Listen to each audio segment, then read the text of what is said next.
সরকারি দলের সংসদ আমার মনে হয় যারা এই ধরনের দেখা পড়েন এটা বক্তৃতা না দেয়, এটা হাউদের মধ্যে সব বিলি করে দিলেই ভালো হয়ে যাবে।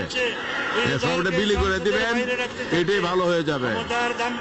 জি, শেষ হয়েছে, সময় শেষ।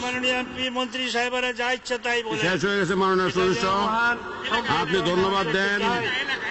জি, ধন্যবাদ দেন আমাকে। আপনাকে ধন্যবাদ মাননীয় সদস্য, আপনাকে ধন্যবাদ জানাচ্ছি। আপনার সময় শেষ। এখন মাননীয় সদস্য জনাব আকম বাহাউদ্দিন বাহার, কুমিল্লা ৭।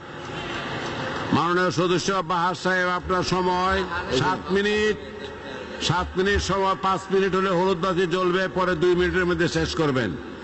এখন কথা হলো সব পয়েন্ট দেখে, আর যদি কেউ লিখিত বক্তব্য নিয়ে আসেন তাহলে খামাখা কষ্ট করে পড়া দরকার নাই। এটা প্রিন্ট করে প্রত্যেক মাননীয় সদস্যের কাছে পাঠাই দিবেন এবং আমার কাছে এটা পাঠাই দিলে সেটা আমি ওই পঠিত হিসেবে গণ্য করব। যেটুকু দরকার এক্সপান্স করার করে বাকিটা আমি পঠিত হিসেবে গণ্য করা হলো এইভাবে বলতে, তাহলে আমার অনেক সময় বেঁচে যাবে। না, আমার পড়া নেই। জি, মাননীয় সদস্য বলুন। মাননীয় স্পিকার,